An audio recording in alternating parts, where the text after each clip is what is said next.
It's about the I got to say, it's the stupidest thing in sports. Whoa, he has trouble with the snap, and the ball is free. It's picked up by Michigan State. Jalen Watts Jackson, and he scores on the last play of the game. Ground ball, right side. Cabrera will cut it off. Galarraga covers. He's out. No, he's safe. Phoenix has the foul, and a pinnacle ball throws it down. DeBrincat gets it back to Gossett, straight across, now King. Save Raymond, they score! Raymond! He's Bob. Johnson to throw, and it's caught by St. Brown for a first down. This is BS Sports. And away we go. Welcome one, welcome all. I got to just tell you, I got the Tigers game on right now. We're going to talk some Tigers as soon as we get through this intro here. They cut to poor Daniela Bruce, who apparently is reporting from Mercury. The sun was completely she was squinting. I was like, can't they get a shade or anything? I couldn't believe it. Daniela Bruce looked like she was about to have her eyes burn. That was wow. Wow. If you're watching the Tiger game, or I guess maybe you're watching the show after the fact, if you're watching the Tiger game, you know what I'm talking about. You can probably go back and watch the replay of the game one way or the other. But that was wow. But welcome in. We got a great show. A bit of a smaller show, I think. It was kind of a slow, it's kind of a slow news week. Ultimately, I can't control the news. So, there's nothing for me to talk about. We got to talk about something. we got to fill the week news with something. And luckily, we will always have at least the playoffs to talk about. Looks like the Tigers are in a bit of a game of pickle there, as I think Torkelson was able to apply the tag for an inning-ending double play. That was something. He dove for him. That's okay. Hopefully, he didn't get hurt on that play. But anyway. We got a great show. We got the NBA playoffs to talk about. A little, I want to talk a little bit about the Knicks because they're going to play tonight, and it could what I say could become completely irrelevant by the end of the show or by the end of the day. However, I feel like I'm obliged to bring it up because I don't know. I don't like it. I don't like it. And then a little bit of hockey as well. But look, okay. This is the main point of the show. So the Tigers over the weekend didn't even have a great weekend. Last week, they took 2 out of 3 from the Cardinals on the road. That was great. That was fun.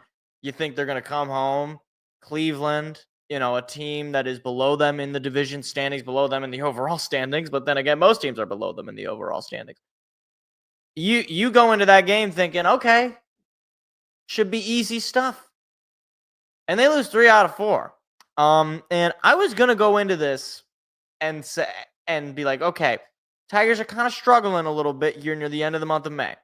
Are the injuries catching up? Is maybe some of the luck / the fire that they started the season with, is it starting to wear down? Is the lack of experience / established guy? All of that was thrown away when on Sunday afternoon, not even afternoon, Sunday morning, the game started at 11:30. Sunday morning, Tarik Skubal pitched what might be the single greatest game I've ever seen a Tigers pitcher pitch outside of maybe the Justin Verlander no-hitters. This game, for one, he was, he had a perfect game going into, I believe, the 6th inning. I could be wrong about that when he gave up that double there to start the inning. So he was just dominating the entire game. But then it all comes to a close. And now, to be fair, I didn't see this. I only heard about it after the fact. He finishes off the Guardians in a shutout. He goes back in the 9th, which is unheard of in today's era. Pretty much the only pitcher I can remember doing it was last year. Cater Montero did it to the Colorado Rockies. But Tarik Skubal, your ace, your guy, goes out there for 9 innings, and on the very last pitch, he throws 103 mile-per-hour fastball that just murdered the poor. I think if the batter swung at that, it would have gone through the bat. It was beyond what I would have expected. Let me just say this, okay? It's one thing to say, okay, Tarik Skubal obviously won the Cy Young last year. He was an all-star last year. Your ace. We're not just talking about a guy having a really good season. We're talking about a guy who right now is far and away the best pitcher in the world. And at this point, I don't even know how you can argue it. So I got a couple of stats for you, a couple of statistics here for you. On Baseball Reference, he's got a 2.2 WAR. All right, a 249 average. He's got an .845 whip and a sub-1 whip. That's pretty good. If you don't know a whip, that's walks, hits, innings pitched. Okay, he's got less than 1. Okay, then you get a little bit deeper into where that actually stacks up. This year, he leads the league in strikeouts with 92. This year, he also leads the league in FIP. That's fielding independent pitching. Meaning, he's not just getting bailed out by really good defense. His FIP is 196. That's pretty wild. Then you see that he's also leading the league in strikeouts per walks with 13.14. Then you look at where he is on strikeouts per 9, and it's 12.1. And then, to put even more of a bow on it, you look at where he's at in walks per 9. He's at less than 1 walk per 9, but 0.9. He also leads the league in that. He leads the league in shutouts. He leads the league in complete games. Now, granted, obviously, the shutouts and the complete games, those numbers will... there's not going to be a whole lot of complete games to begin with. Either way. And that's also on top of the fact that last year, he had the ERA title, and he obviously won the Triple Crown. So he led the league in strikeouts, led the league in ERA plus last year, led the league in FIP last year, led the league in ERA last year. By the way, his ERA plus this year is 157. His ERA is only 0.1 points higher, but his ERA plus is, it's lower than it was last year. But again, he is right there with it. Last year, he was a 6 WAR player. He's already a third of the way through that. Okay, he has beaten his 2023 WAR in, let's see, how many games did he played? He played just 10 games in 2023.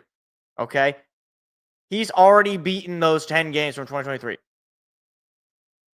and he is obviously he's entering 27. That's usually around the time when you say a player's entering their prime. He is in his prime, and it's pretty obvious to everyone involved. Now, again, you want to look at some of the more advanced numbers. This is where Mike really gets into stuff, okay? Baseball Savant page. The one thing you want to look for on a Baseball Savant page is the color red. If you like fire trucks, you're going to like this page because all you see is red. Pitching run value. He's in the 100th percentile, okay? Fastball run value, 98th percentile. Off-speed run value, 100th percentile. Expected ERA, he's in the 93rd percentile. Expected batting average, 79th percentile. Fastball velo, 94. Average exit velocity, 96. Chase rate, 94. Whiff rate, 96. K rate, 96. Walk rate, 99. And hard hit rate, 85. The only thing that he is in the blue, where he is well below average, is his ground ball rate. He's in the 30th percentile. So that 70% of pitchers are better than him at generating ground balls. But here's the thing. I could not care less if he can't generate ground balls when there are only 4 pitchers, 4% of pitchers in baseball that have a better K rate than him. That is just, I don't know what to say. It's one of those things where, look, Justin Verlander was obviously incredibly dominant. Max Scherzer, incredibly dominant. Even, you want to go back even further, Mickey Lolich, Jack Morris, some of these, Hall of Fame guys. Sure, obviously, both those guys were very dominant. I've never seen a guy, for one, we've never had a lefty this good. Justin Verlander, Max Scherzer, Jack Morris, all those guys are righties. To have a lefty who's doing this, to me, It's not a question at this point. Tarik Skubal is the best pitcher in the world. Like, if he continues at the pace that he's doing, which I see no reason to believe why he isn't, he's going to win the Cy Young again. Like, he should have started the All-Star game last year. He's probably, again, assuming trends continue, he's going to start the All-Star game this year. He, single-handedly is leading probably one of, if not the best pitching staff in the American League, in terms of starting pitching at least. Why have we not paid this guy? Look, I'm not usually the, if you don't have to pay a guy, you don't have to pay a guy. Understood. What exactly does a player have to do for you to say, okay, yes, pay him whatever he asks? Because I can go through the baseball savant stats again. He's in the top 5, 6, 10% of pitchers in pretty much every single stat that matters. Okay? And even if you look at the basic stats like ERA, FIP, expected ERA, walk rate, Ks per 9, he's in the top of the league in those. So I ask again, what is it going to take to get this guy paid? Does he have to pitch a perfect game? Does he have to pitch a no-hitter? Does he have to pitch a perfect game in the All-Star game? Does he have to do it? Does he have to pitch a no-hitter in the All-Star? Does he have to win a World Series and win World Series MVP, which is incredibly unlikely given the fact that he would be a starting pitcher, short of him pitching a complete game in Game 7, winning the Tigers the pennant and the World Series? He's probably not going to win World Series MVP. Does he have to win regular season MVP? Like, what is it that he has to do? Because it becomes a problem when, okay, obviously, it's not like we're in any immediate rush, right? Like, I don't know exactly when his contract ends. I can take a look here if it has it. Let's see. He is signed. I mean, he's signed a 1-year deal for $10 million this year. But he will not be a free agent until 2027. He'll be arbitration eligible next year. I don't know. Like, it's to the point where it's like, okay, the fans love him. He seems to clearly love to be here. He was a, nobody. He was taken. Where was he drafted? It was like the 19th round. I just saw it. Where was it? Drafted by the Diamondbacks in 2017. And then he was drafted by the Tigers in 2018. In the 9th round. I don't. What does he got to do? And that's pretty much my question. Like, I can go through all these stats. I can go through all these numbers. I can provide to you all of the evidence for just how good this guy is. But at the same time, he's on a 1-year deal right now. He's not getting the big picture deals. And I'm sorry. Look, I love how this team has started. The Tigers have been the best team in baseball through a couple of months at this point. Certainly the best team in the American League through a couple of months here. If this guy, at least by the beginning of the offseason, if not the end of this season, does not have a deal, what are we even doing? We're talking about a left-handed pitcher who's already won the Cy Young, already gotten the Triple Crown, already is just dominating where he at the level he's at. And you're telling me you can't just say, all right, Tarik, how many zeros? How many zeros I got to put on this check for you to say yes? There are few players where I offer that sort of thing. And I'm not the owner, I'm not the GM. There are a few players in general where you would offer that sort of thing. I think he's one of them. I think if you let this guy walk, look, maybe you make me look stupid. Maybe you make the world look stupid. Maybe you make whatever team ends up signing him look stupid. And they sign him to some deal, and then he gets Tommy John, and his leg falls off, and he turns into, Albert Pujols on the Angels. Okay? Maybe. I don't think that's likely. I think, if anything, the front side of that deal, so from 2020, okay, so next year, he'll be arbitration eligible, so you'll still have him at least for that. 2027, when he's a free agent, I think you're going to have at least 3 more years of that. Because let's see, right now he's 28. 2027, he'll be 30. Yeah, you get him all the way to like 33, 34. Maybe that's around when the speed starts to go down. Outside of that, like, who cares? Like, we're trying to win World Series, right? We're not trying to be good in 2030 necessarily. I'd like to be good in 2030, but we're trying to be good right now and for the foreseeable future. And part of being good for now and for the foreseeable future, paying your guys. I know it's not analogous, but allow me this brief moment. When Brad Holmes found guys in the draft that he liked and that were stars, he paid them. He didn't waste time. He didn't mess around. He didn't, dilly-dally and say, well, we want to negotiate. No, he said, Penei Sewell is the best offensive tackle in football. I'm paying him.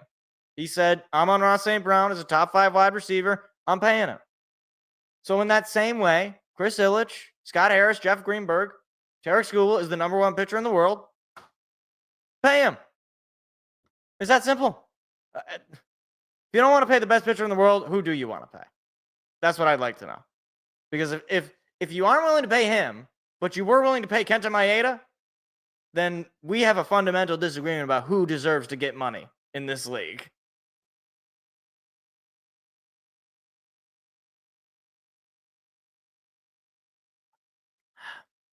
Wenzel Perez, the guy. It's true. I saw he got a home run there. That's kind of nice. First day up, first at bat. Hits one to the tunnel in right field. $786 million. Is that hard?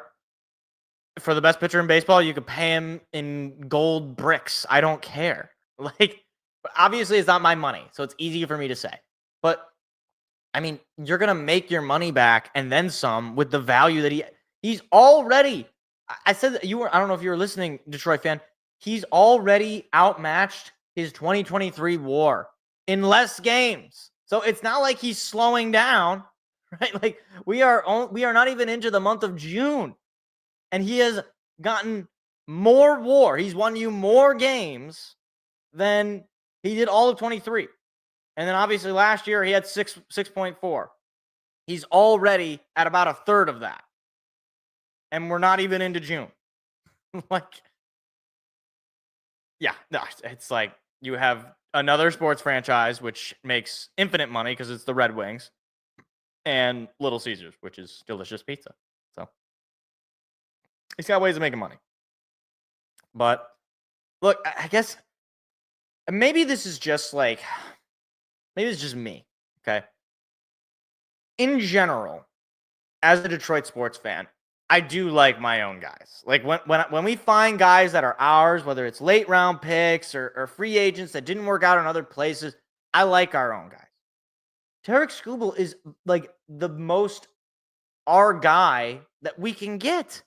He was a guy who was passed on, developed under our, pitching camp, developed in our minor league system, overcame an injury in the minor leagues, played for some no-name college, Seattle University. Do they even have a football team? I don't think they do. They might. But played for some school that you've never heard of, rose in the ranks, and then last year was the best pitcher in baseball. And just when you thought, oh, okay, well, maybe last year it was just the right place, right time, everything was working. No, we're talking about this is like JV Scherzer in his prime. And those guys are righties. We're talking about a lefty who is your ace and the best pitcher in baseball. If you don't pay him, who are you going to pay? Yeah, this is true. You're going to, Torkelson, he's the number 1 overall pick. So he's already making a decent amount of money. But, assuming that, he continues where he's at, which I don't, again, similar to, Scoob, although Skubal now has more of a track record. I see no reason why he's just going to completely fall off. Greeny and Carpenter, both those guys, pretty much since they started getting hot, they've stayed exactly the kind of player they are. Riley Green, and he's going to be an all-star this year. I think Torkelson and Carpenter have a case as well. Olsen, Mize, Dingler. Yeah, I mean, you're not going to be able to pay literally all of these guys, but these are guys that you have developed, guys that have rose up in your system and have shown value. Even if you want to say, okay, Green, Carpenter, Torkelson, okay, we'll pay those guys because those guys are hitters. They're playing every day. But maybe Olsen, Mize, Dingler, they don't play every day. So maybe we're going to hold. Okay. Even if you want to say that and use that into Skubal, okay, he's a starting pitcher. So he plays 1 out of every 5 games. He is the best 1 out of every 5 game player that you're going to get. Literally. There are no pitchers in this league that are better than Tarik Skubal. And it's not particularly close. Do you want me to go through the baseball savant page again? I mean, 100th percentile in pitching run value. I'm no mathematician. That means that 0% of pitchers are better than him. Factually. Off-speed bat value, 100 percentile. 93 percentile in expected ERA. 94 in fastball velo.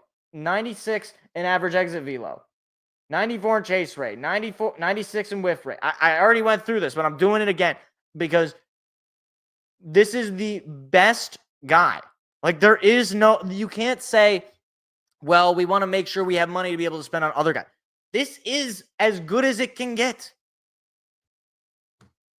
And I'd rather have Tarik Skubal than Tarik Skubal by committee. But I'd rather have the actual Tarik Skubal than the combined forces to match Tarik Skubal, the old Oakland A's Moneyball trick. I would rather just not lose Jason Giambi or Jeremy Giambi. It was Jason Giambi, right? I'd rather just not lose Jason Giambi, okay? I would just circumvent the whole plot of Moneyball and just say, no, I would just rather keep Giambi because he's a really good player. And sure, you can match him mathematically, but there is something it shows organizational competency when literally the best player at his position gets paid like the best player at his position. I feel like I'm talking in circles, but Brad Holmes didn't do this, okay? And Sheila Hemp didn't do this. You know what they said? We got the best tackle in football. Paid. We got a top 5 wide receiver in football. Paid. We got a top 10 quarterback. Paid. We got who else do they pay? We got a top 5 safety. Paid. They don't mess around because they know that when you have a good player, you want to keep said good player. Value be damned. The point is you get good player, you keep good player. This is another good point. Tom Gores, guy whom I have been very critical of on this very show before. You know what he didn't do?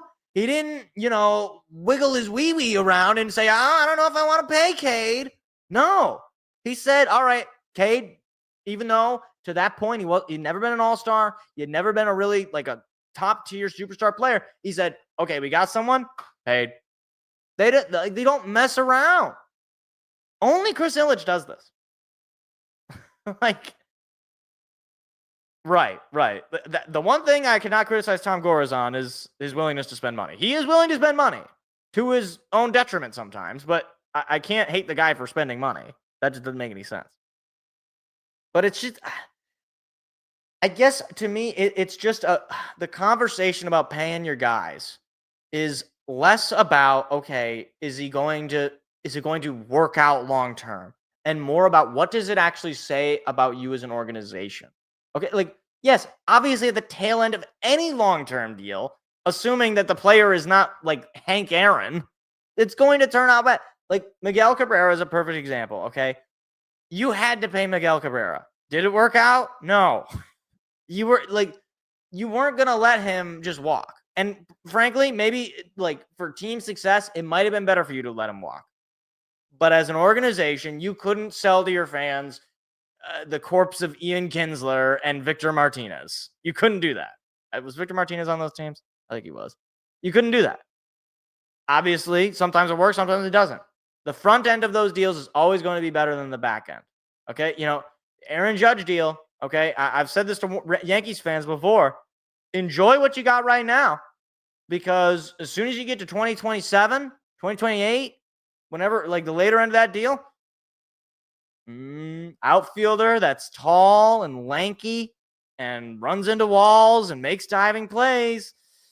He's going to move to DH, and then you're going to lose that fielding value. I know there's going to be people who make jokes about the World Series, but you're going to lose the fielding value, and then once you lose the fielding value, the next thing to drop is the bat speed. And then once the bat speed drops, there goes your power. And then once your power goes, you're just another guy. You're just Derek Jeter the later years. You're just Maglio Ordonez the later years, the Singlio days. So, look, I understand people they want to say, well, we want him at a good team deal. It's like, why are you being cheap? It's not even your money. In my mind, pay the man in diamonds. I don't know. How much is Chris Ilitch actually worth? Chris Ilitch net worth. Was that just a triple by Dylan Dingler? Oh, it's Colt Keith with a triple. Huh. Chris Ilitch, okay, is not available in search results. Okay, thank you, AI overview. However, his family, Ilitch Holdings, which he oversees, has a net worth estimated at $4 billion. That's a lot of money. Let's see, February 5th of this year. Let's see. Estimated net worth at the time, his parents had a combined net worth of $6.1 billion. He's got like billions of dollars. Okay, like billions and billions of dollars. Right. I mean, like, look, if here's the thing, okay? If Tarik Skubal is asking for like $50 million a year, okay, 50 million, let's say 50 million for 10 years, he's crazy. Like that, I understand. But you can't sit here and say, we'll give you 23 million a year. No, that's not gonna work. That's not gonna work. Okay, like now I'm just looking up MLB biggest contracts. Let's just take a look here. Where's Spot Track? All right, here we go. Biggest contracts in baseball right now. Obviously, you already have Juan Soto, which is incredible. 51 million a year. Okay. So, no. I'm paying you 51 million a year. Not going to happen. Okay, Shohei Ohtani, 70 million a year. Although, granted, his whole deal is kind of weird. So, it's not exactly being paid that because it's all front. It's kind of ridiculous. But let me see if we can do pitchers. Let's just do pitchers, okay? Yoshinobu Yamamoto has the biggest pitching deal of $27 million. Followed, or $27 million a year, $325 million total. Garrett Cole is $324 million. Okay? And then $36 million annually. Maybe I could see how much a guy makes annually. What's the biggest? Zach Wheeler has the most annually, $42 million. Okay. It's got to be at least $42 million. At least assuming, well, the thing is, it depends on the tenure, right? So if he's asking for $42 million over 10 years, that might be a little tough. But if he's asking for $42 million over 4 years, I might be more willing to go there. But, it's got to be in that range. Like, do you think he's better than Jacob deGrom? I think so. Well, I think he's better than any of these guys. He's better than Blake Snell. He's better than Garrett Cole. Yeah, you probably pay him somewhere in the range of, it's got to be more than $35 million. I think that goes without saying. It's probably closer to $40 million in that. And it might even be up to 43, maybe 42.5 million. He's going to end up at the highest contract. Like, he's going to end up at the highest total contract. It's really just, what is that AAV? What are some of the what is the term? Because Yamamoto is 12 years. Yeah, currently Skubal's on a $10 million deal. But that's only for 1 year.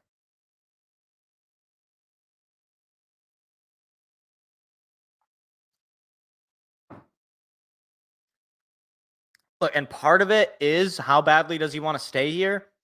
Look, you watch the guy play. I think he wants to stay here. Okay? Like, Tigers were the team that gave him a chance. They were the team that drafted him. It's not like your number one overall pick, your hot stuff, or you're like Juan Soto or something where you're pretty much on a new team every other year. I think loyalty goes a long way for him. To me, it would be a total slap in the face if you just completely say, you know what, we're just not going to deal with you. We don't want to pay you because you're too expensive. I would lose a lot of respect. Now, obviously, short of it working out for us in the moment, I would be quite upset. Quite upset. 563. Oh man, that'd be insane. Hold on. Are you saying 5 for 63 million a year? That would be absurd. I mean, at least relative to other pitchers. That would be, I mean, the highest AAV is Zach Wheeler at 42. If they give him $63 million a year, I might raise my eyebrow to that. Oh, 63 over 5. Okay. That would probably not happen because, I mean, 63 million, that puts him around where like Yusei Kikuchi is, or Chris Bassett. Chris Bassett has 63 million total. Now, granted, it's not over the same tenure, but he's gonna get into the not 6 figures, 9 figures. Yeah, he's gonna get into the 9 figures. I think. Like he's going to end up with 100 million, at least. Because what his agent is going to say is, okay, is he better than Edwin Diaz? Is he better than Yu Darvish? Is he better than Kevin Gausman or Robbie Ray or Zach Wheeler? If the answer to all those questions is yes, which it is, then he's got to get paid that way. I don't know what the number is, but I think we just have to kind of, I think we are just going to accept it's going to be a very big number. But he's worth it. I mean, what does he have to do? Again, does he have to pitch a perfect game? If he pitches a perfect game, do they pay him then? Do you think like he leaves the game after the perfect game and he just like Chris Ilitch is just in the locker room with a desk and a contract? It's like some scene out of like a movie or something. It's like he just walks in. Everybody is like behind the like curtain or whatever they put where they take the pictures. And he's just like they just are waiting for him. They're like, "Hello, Tarik. Please sit down." Yeah, no hitter. If he throws a no hitter, then yeah, you gotta pay him. I mean, you gotta pay him now, but if he avenges the Armando Galarraga no perfect game with a perfect game of his own, then I'll take it. Although it's interesting, the no hitter thing. I think of a couple of years ago. Think of a guy whom you might remember. You probably do. A guy named Spencer Turnbull. Spencer Turnbull was a pretty good pitcher for a few months there. He pitched a no-hitter. And I thought, okay, this guy's legit. We found a guy. Like, we found a stud. Diamond in the rough. He pitched that no-hitter. He never pitched a game like that ever again. Like, he went from ace in the rotation to don't let the door hit you on the back. It was crazy. Those are different times. All right, so we can go one of two directions because, again, we don't have that much else to talk about. We can continue talking about this. Yeah, that's true. Oh, well, Manning's was a combined no-hitter. You know what's crazy about that no-hitter? It was Manning, Lang, and Foley, and none of those guys are on the team. I was at that game also, by the way. I was there. I watched that live. That was incredible. Who is this that Daniela Bruce is interviewing? This is like a random guy with a Giants hat. Are they gonna, hold on. I want to put the nameplate. Who is this guy? David Dillman, visiting his 52nd ballpark and 30th among actives. Okay. He has the only combined no-hitter in Tigers history, which is also kind of crazy. Surprised that never had a combined no-hitter. I guess like bullpens are relatively new, but still.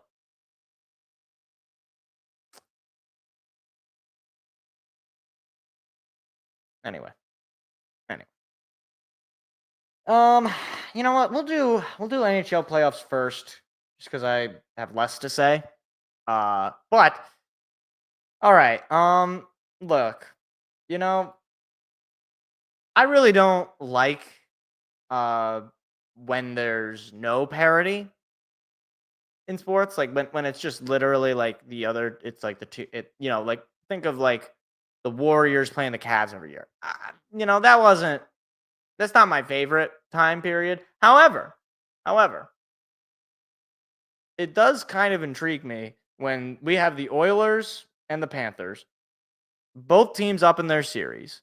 Both teams obviously went to the Cup last year, went to 7 games after the Oilers nearly pulled off a miraculous comeback. And we might have it again. Like, we might actually just have another Oilers and Panthers Stanley Cup. Now, game 1 of this series, I thought, oh, we're going to get it again. The Oilers are going to do the thing where they lose in the conference championship. We're going to get to see sad Connor McDavid. I was so ready for the old hockey night in Canada crew, and there's no Canadian teams left. It was going to be great. And then, I don't know, I guess after that blown third period, Edmonton was like, okay, we're going to start trying now. And then 3-0 shutout, followed by 6-1 blowout. Look, maybe tonight Dallas will get back on track. But needless to say, 1 goal in 2 games after a 6-3 win, not good. It's not good. Wyatt Johnston, by the way, a player I really like. I think he's one of the more underrated players. Negative like 15 plus minus, the worst in the playoffs.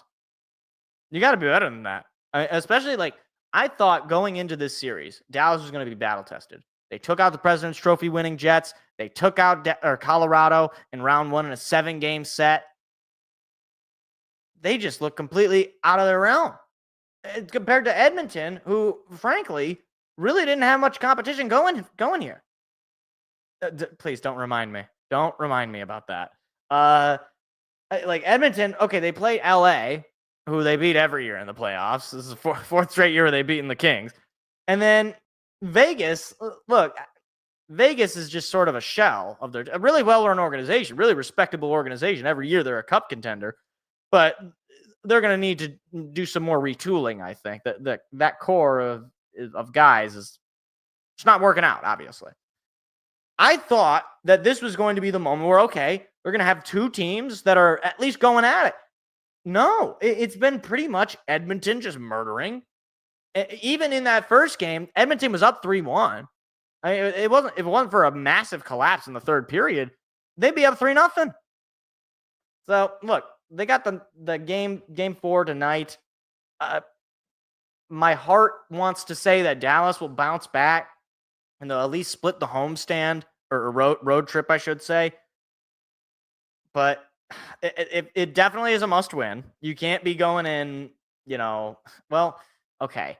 Must win in a certain sense. The thing is, the Stars have home ice advantage. So if they go down 3-1, they'll be back in Dallas. And they'll be able to try to force a game 6. In my mind, if you go to game 6 in Edmonton, I feel like you're going to lose that game. So if you can at least get the win here, and then maybe you get the win, then you're back at home. The only other time you've won was at home, I guess, to this point. If you can get it to game 7, I think Dallas can win it. But if you go to game 6, like if you lose tonight and you win at home tomorrow on Thursday, I don't know. I don't feel good about that. That it's sort of like the opposite of when the Panthers took it to 6 games against Toronto. Because I knew once they got it to be 6 games, I was like, oh, they're going to win. They're going to win because Toronto has a habit of losing. But Edmonton, on the other hand, at least as of last year making the Cup, they don't really have that habit of losing. So, I don't know. Dallas, they really need to get it done this year. They've been a competitive team for a very long time. Seems to me that this is the team that they can do it with. They got Mikko Rantanen, they got Johnston, they got Ottinger and net. They got to be able to do it, man. I'm rooting so hard for them. I want to just see no Canadian team win the Cup again, especially after booing the American national anthem. that nonsense out of here. They can't. They deserve another year of not having the cup. All right, just because they want to mess around like that. So, yeah. But anyway, the other one I want to talk about. So, look, I didn't expect Carolina to win last night. I gotta be perfectly honest with you. Not only did they win, they shut them out 3-0. But I gotta tell you, maybe I just don't really have a pulse on hockey, which is entirely possible. I really thought that Florida was just gonna be gassed. I mean, like 2 pretty long series against Tampa, then against Toronto, and meanwhile Carolina's just kind of been bumming on teams. They destroyed New Jersey. They destroyed Washington. Then it's like a totally different team. It's like this defensive shutdown team. 5 goals in 2 games, or 5 goals 2 games in a row, I should say. If it was 5 goals in 2 games, that wouldn't be so bad. But 5-2 in game 1, 5-0, followed by 6-2, and then last night they finally got the win. They avoid the sweep, but frankly, is it just too little, too late? Because Florida right now, if they make it to the Cup, this will be their 3rd straight Stanley Cup. When I was growing up, the Florida Panthers were not even mentioned as a real team. Like they were that team that in I don't know if you guys ever played the backyard sports games. We had backyard hockey. I don't know if it was really a backyard exactly because there was an ice. They were that team where you're like, oh, that's a team. I don't really see that team because it's like you're used to like the Red Wings, the Maple Leafs, the Canadiens. I'm trying to think of some of the Penguins. That was a big team when I was growing up. The Panthers were like, yeah, they got a cool logo, but that's about it. And now they got rid of the cool logo, but now they're a really good hockey team. And they can't even have ice outside. That's right. That's right. Who hired Ken Holland? Did the Kings hire Ken Holland? Because I saw that Jeff Blashill got hired by the Blackhawks. Which I told my brother, who is a Blackhawks fan for some reason. I told him, you know what? You can have fun with him. Because I know that he wasn't given very good teams. But if he's not good enough for Steve Yzerman, that tells me all I need to know. That tells me all I need to know. If Steve Yzerman thinks he stinks, he must be like the worst coach ever. So, yeah, that's going to be tough for Connor Bedard, man. Because Connor Bedard coming out, he was, the chosen one. He's going to be the next superstar player in hockey. And if Chicago just biffs him, if they pull a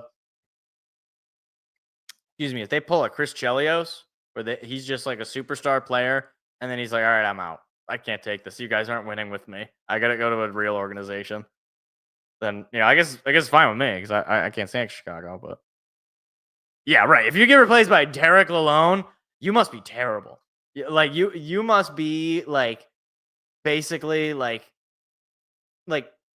what's his name? Babcock was hated by the players, but at least he won 1 cup. So you could say, okay, he at least was able to get that. But it's like Babcock's like player hatred, like how much players hate him, into actual coaching ability. Like it's that level. Like as much as players hate him, that is as much as he's bad as a coach. Like when we fire a coach and he doesn't get hired as a head coach anywhere else other than to a team that, several years later is the 2nd worst team in the league. Okay, maybe he learned a lot under John Cooper, but I don't know.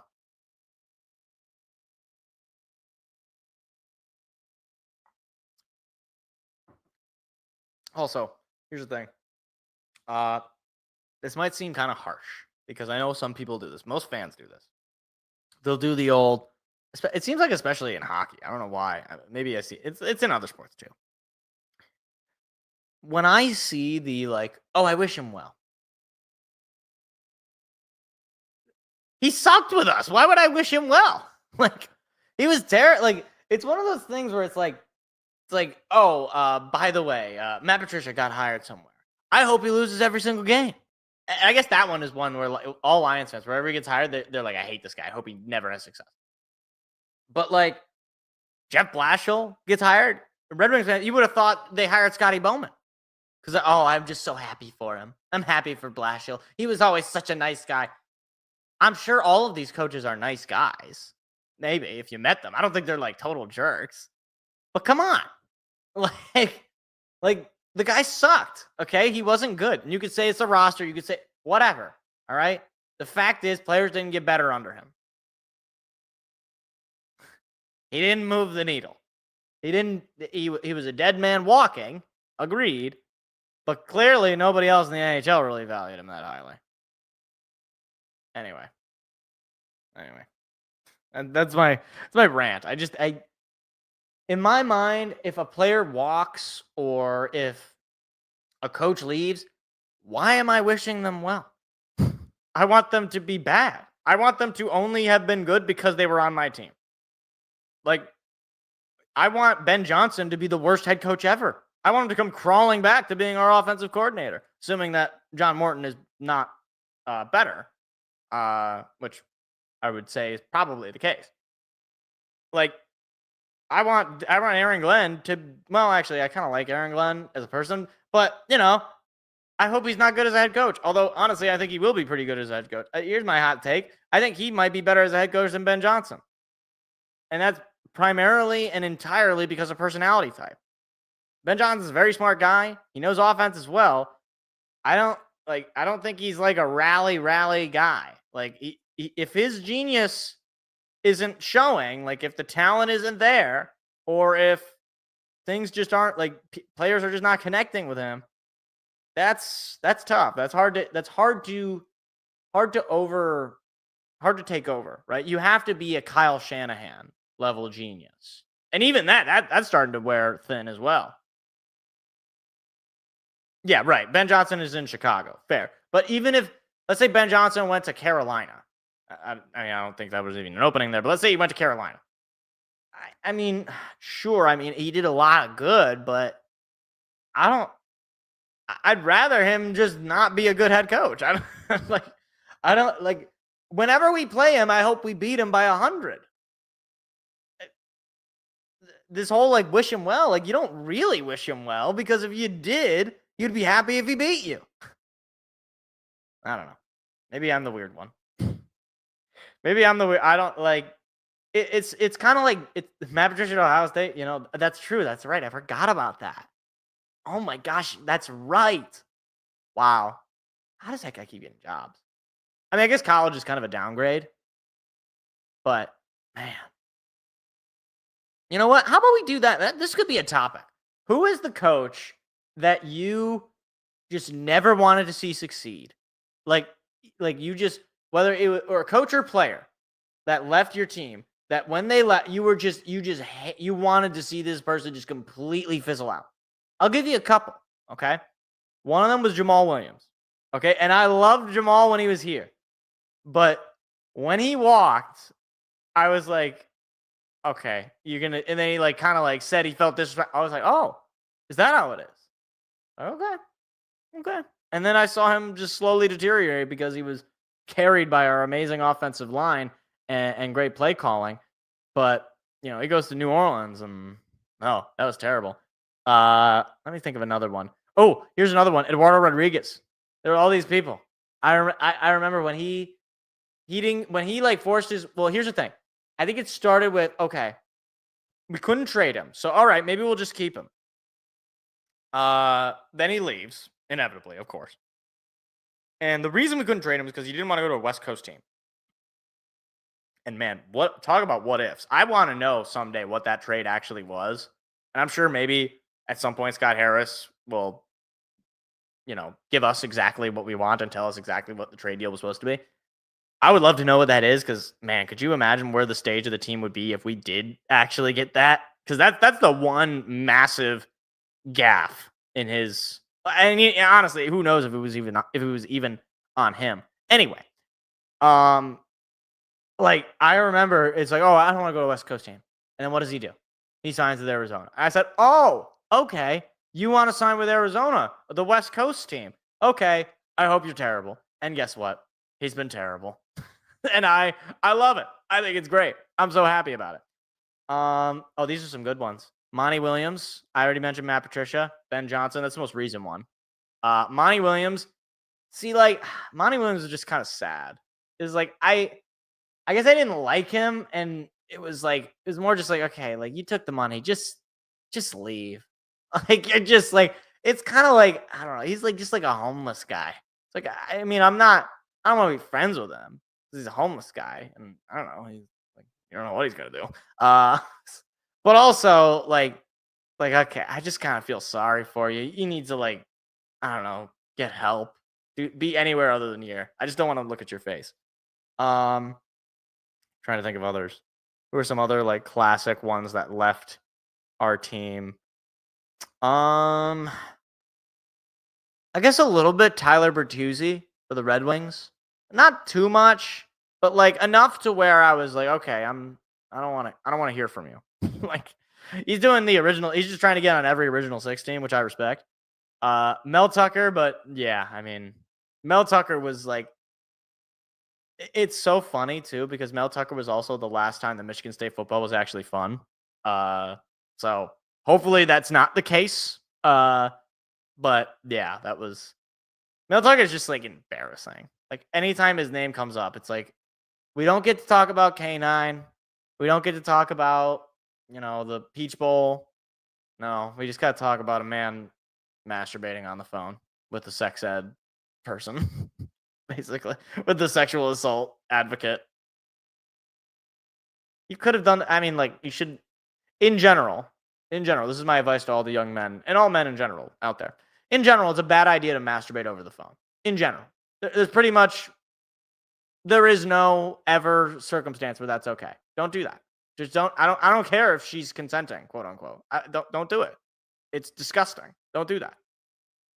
You certainly shouldn't do it if the woman on the other line is a survivor of sexual assault and is specifically in a professional relationship with you because she is advocating and teaching young men about the dangers of sexual assault. Might be a little tone deaf. Just a pinch. It's kind of like getting a veteran fireworks for his birthday. Like a Vietnam. It's like he might like it. He might. But not a great gift choice. Let's see. What about let's see. Who's another one? Who's a Piston that I'm like this about? See, okay, this one was kind of confusing because the player was never that good. Killian Hayes. Killian Hayes was terrible. Okay? But I remember when he signed with the Nets, and then he came back, he was getting booed. Like people hated this guy. And George Blaha, who's an excellent commentator, and I'm never gonna say anything mean about George. George Blaha said during the broadcast he didn't understand the booing. And I believe so did Gregory Kelser. He agreed with him. Both those guys are great. They've been doing basketball for a while. I don't like Killian Hayes. I was like, you know what? It's a little mean at this point. He was bad from the get-go. He never really got it going. I think he had maybe one game where he hit like a game winner or something, but he was just bad from the get-go. And then it got worse when guys taken after him were way better, like Halliburton and oh my gosh, I'm blanking on the other one, but Halliburton is the big one. Those were those were rough. Troy Weaver. Yeah, I mean, I guess like Troy Weaver is he's universally hated. I don't think most people like him. Stan Van Gundy. I actually kind of like Big Stan. I mean, he's not coaching anymore. He was the last coaching job that he had. We were, I believe. Blake Griffin. He wasn't. I don't even really associate him as a Piston.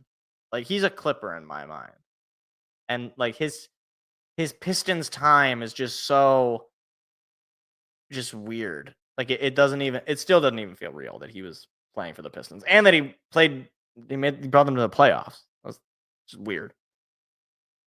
I think of guys that I don't know. Like there's just sometimes it really is just kind of random where you're just like, I don't know why I don't like this guy, but I don't. Now I'm just going off of guys I don't like. You know a guy I don't like? Karl Anthony Towns. I just look at his face and I don't like his face.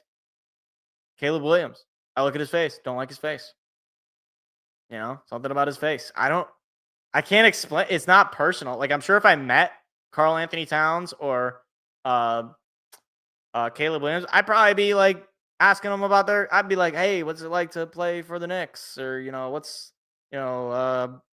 how's the weather up there? That sort of, because I don't know if you've ever met a basketball player in real life. It's crazy how tall they are. Here's a fun fact for you. I don't think I ever told the story on the show. So I still live around Michigan State area. Live in mid-Michigan, live in Okemos. Okay. So I'm a Catholic, so I go to Mass in East Lansing. That's where my parish is. I was at church for Good Friday, and then for, I think it was Easter Vigil. So it was like Friday and Saturday.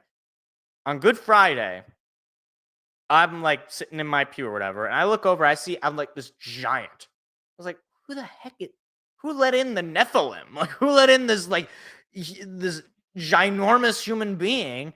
Who is this guy? And then, like, as it's going, and people are going into communion lines and all that, I see, oh my gosh, that's Shimon Zapawa. He plays for Michigan State. Apparently, he went to our parish. I couldn't believe it. I was just beyond. And I went up to him after the service, after Good Friday's liturgy, and like legitimately. So I'm not a very tall guy. I'm only 5'7". I'm looking up like this. Like, this is how, in order to get eye to eye with him, I had to look up like this. And I'm taller than Tom Izzo. I met Tom Izzo. He was like maybe a couple inches shorter than me.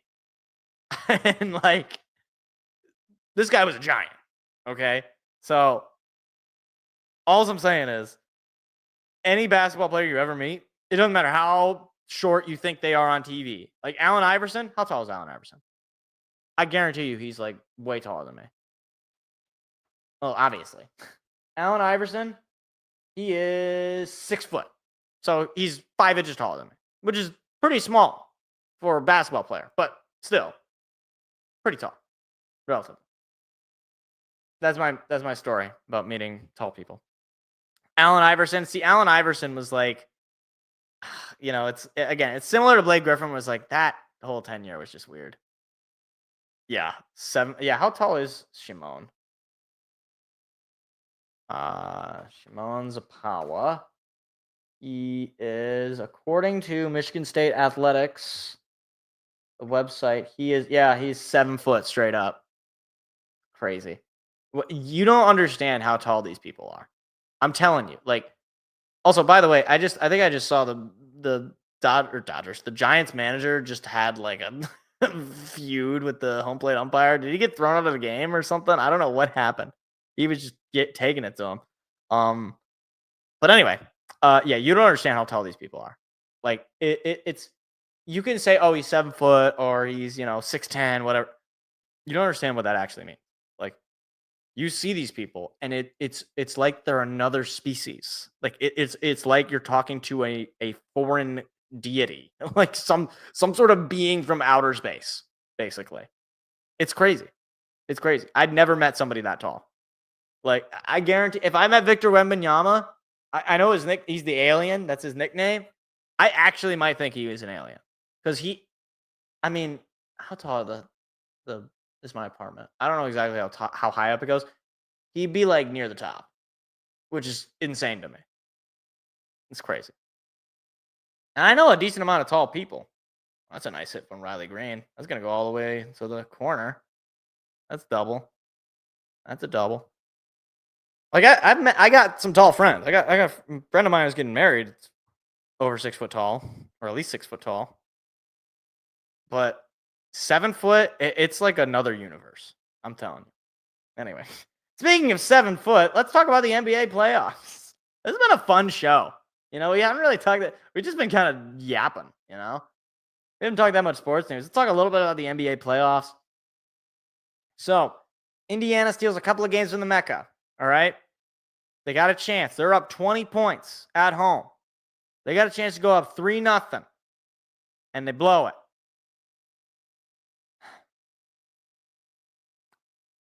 I've seen this one before. You got a chance to put the dagger in, to twist that knife, and you let go of it. I'm not saying that New York is going to come back. But if New York does come back, that is the game that flipped the switch. Now, obviously, the result is what it is. So, obviously, you can say, oh, well, they won. Of course, flip the switch. It's not just that they won. It's that Indiana had them dead to rights. Home court, 20-point lead. They're destroying you the whole game.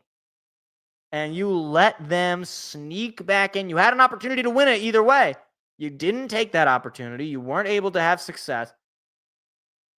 Look, sometimes in the playoffs, in these long series, sometimes you lose a game and it technically does not actually end the series, but it basically ends the series. It's like when Big Shot Bob hit that shot over Rasheed Wallace in 2005. You know, did that shot end the series? No, it did not. But kind of did. Like, it kind of did like outside of it. So New York beat Boston also. Yeah, look, I'm just saying, like, you can't let them just hang around. When you have a team dead to rights, you got to finish the job. And I know that goes without saying. I know that's obvious. But, man, that is a tough game to lose. And they got tonight's game. Indiana does. If they go 3-1, okay, fine. You're going up 3-1 going into New York. Sure, I guess you rather that than not. But man, you could have had a chance to put them away in your house tonight, and you blew that. Like, I'm just telling you, okay? You let this team sneak in. You let this Knicks team stay in a series. You're going to be in for a rude awakening. Like, this Knicks team is good enough to win the whole darn thing. That's just what the way that they're built, the way that they, will fight back. I mean, like, you're down 2-0 in a series. You're on the road. You're down 20 points. Like, the body language and the psychological feeling you might have as a player is, maybe we're just not that good. Maybe it's just we ran out of gas. I don't know. Maybe Indiana is just, a team of destiny. Whatever you want to say. They took that and ran. Like, they said, you know what? 20-point lead, might as well just start putting it all on the line. And Karl Anthony Towns, a guy whom I do not like. I don't like Karl Anthony Towns. I look at his face and I don't like his face. That's my reasoning. Last night was just incredible. Like, first 3 quarters, he had 4 points? He finished the night.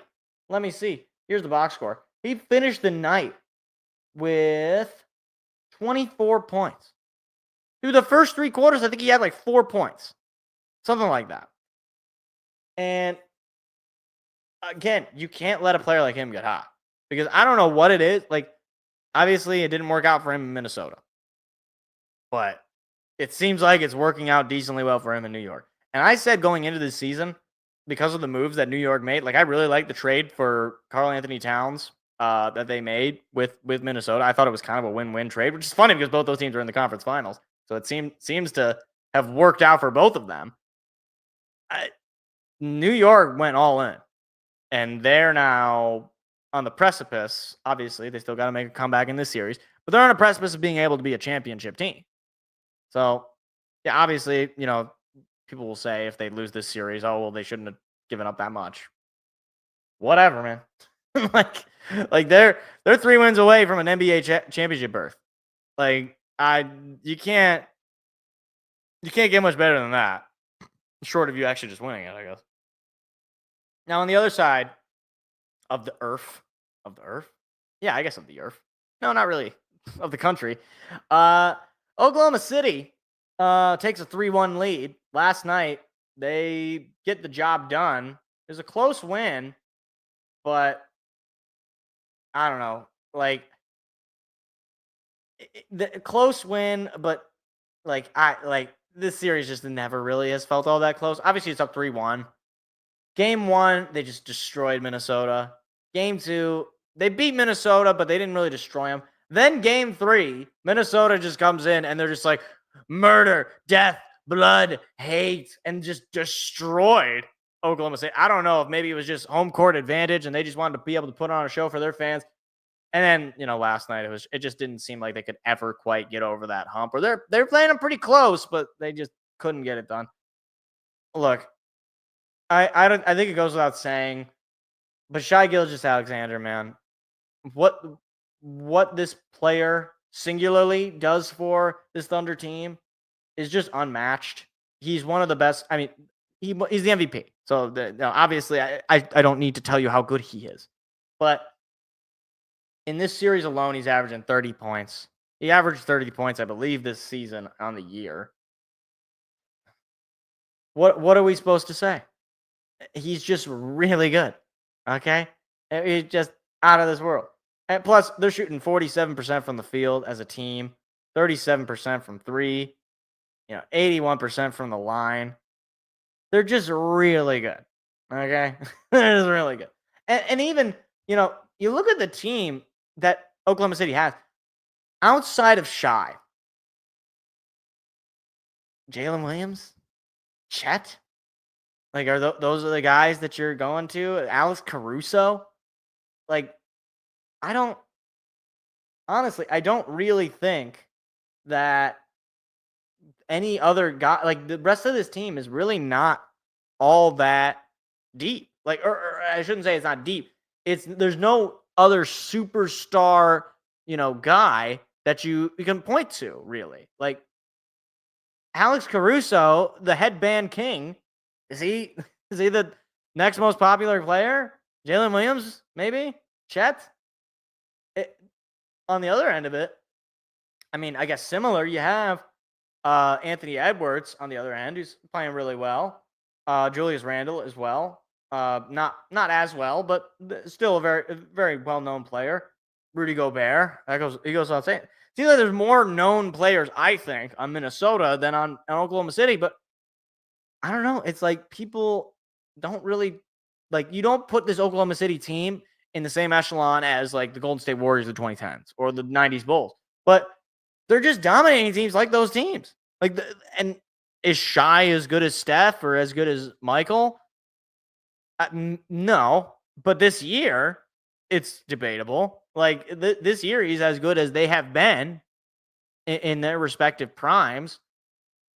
So it's kind of weird because we're going to be getting a new champion this year, no matter what. 2 out of the 3 teams left have never won it, or 2 out of the 3 teams. 2 out of the 4 teams left have never won it.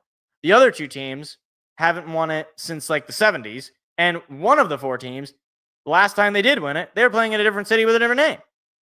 So we're going to get some sort of history. And I know that there's probably a lot of people who would hate to see the Knicks win. I'm kind of one of them. I'd rather see Indiana win it than the Knicks. But that's also just like for security reasons. Like I don't people are going to die if the Knicks win. Like actually. I don't want that. Like the Lions fans, if they win the Super Bowl, I honestly don't. I think that'll be the safest Detroit will ever be. Honestly, like I think it's just going to be a celebration. Will some people go a little far? Maybe. You might have some people go a little far, but I think it'll be beautiful. I think it'll be people singing and dancing and hugging and kissing. It'll be great. I think if New York wins, I'm pretty sure they're going to murder someone. It's going to be like it's going to be a mosh pit. Like they're gonna like climb up the Empire State Building. I don't know. Like it's gonna be like World War Z. It's not gonna be good. So maybe for the sake of human safety in the city of and the state of New York, we need to just make sure that they don't win. So no pressure, Indiana. No pressure. Or I guess whoever they would play in the finals. No pressure. You mentioned the free throws for Shai, and look, yeah, he does get a lot of free throws. And it's kind of annoying. Here's my, not rebuttal exactly, because I don't disagree. My food for thought. It's one thing to be, let's say, James Harden, where you're just like, you're taking shots, but you're jumping into guys. It's another thing where you're driving to the basket and you're drawing contact and getting shots up. That, I think, is more of what Shai is doing. Now, granted, does he get a lot more fouls than maybe you might feel comfortable giving? Yeah, probably. I'm good. I'm good with that. I can agree with that. However, I guess I just get a little like, I don't know. Free throw merchant is thrown out there. And if you're Doris Burke, you think it's a compliment when it is not. Shout out ESPN's basketball coverage. Doris Burke, unaware of what things mean. He is in the sense that he draws a lot of free throws, but he is not in the sense that that's where he gets all of his points. That's just not true. And even if it was, he's going to the, like, he's not just, James Harden, I'm going to take a three and, fall into you. It's, I'm going to drive, I'm going to get the ball up, and if you slap at my hand, okay, I'll go to the line. Or I'll, drive and kind of fade away and see if you push off me or whatever the case might be. Like, if you're at least forcing the defense to make a play to try to stop you and they foul you, what am I supposed to say? I don't know. I would not go so far as to say that, but maybe I'm in the wrong here. Either way, we're talking. He's an MVP player. He's one of the best players in baseball. Basketball. Let's just allow it to be enjoyed. Let's just enjoy it. There's only so many times you get to see greatness like this in general. Although, on that point, it's interesting because it feels like we've kind of inversed the leagues. Like NBA, NHL playoffs happen at the same time, right? It used to be that the NHL, it seemed like, have different champions for at least a little while there. Like in the, I don't know, 2010s, you'd have, I guess you had the Blackhawks and the Penguins there, but now it's like we haven't had a repeat champion in the NBA since 2018, or not even just that. We've had the same champion, or we've had a different champion since 2019. So in 2019, you had Toronto. 2020, you had the Lakers. 2021, you had the Bucks. 2022, you had the Warriors. 2023, you had the Nuggets. And then last year, you had the Celtics. And this year, we're going to have somebody else. And the ratings are down. I think people want dynasties. I've made this point before, but I think in order to get people to watch, and there has been some discussion about face of the league, who's going to take over once LeBron leaves. The NBA does need a face. They need a guy. And whether that's villain or not, you need a guy. When LeBron was the face in the 2010s, he was a little bit of a villain in Miami. And he was kind of the hero in Cleveland. But there was still, I never really liked LeBron that much. I was always rooting against LeBron. But there was interest. People were watching. People were locked in. For at least the finals. I think the game is more interesting. It's more fun to talk about when you got different teams. But at the same time, I don't really have a villain.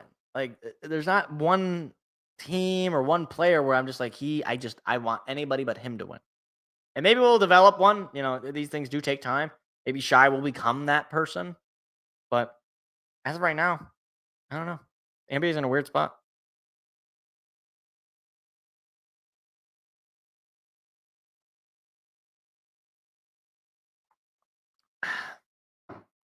See, on the Yankees, Dodgers-Yankees World Series. See, I actually was looking forward to that World Series because I thought these two really good teams. Turns out it was the most boringest World Series ever. We haven't had a really great World Series, though, in a couple of years. Like, what was the last great one? 2019? Like, 2020 was actually a pretty decent World Series, but in kind of a weird year, so does it really count? I guess it counts technically, but mentally, spiritually, physically, does it actually count? I don't know. But that's pretty much the show. I don't have anything else I want to talk about. So I don't even know what clips. I'd probably do like clip from the Skubal thing, just because that's like that was pretty much the show. But I don't know if I'm gonna have anything else. There wasn't a whole lot to talk about.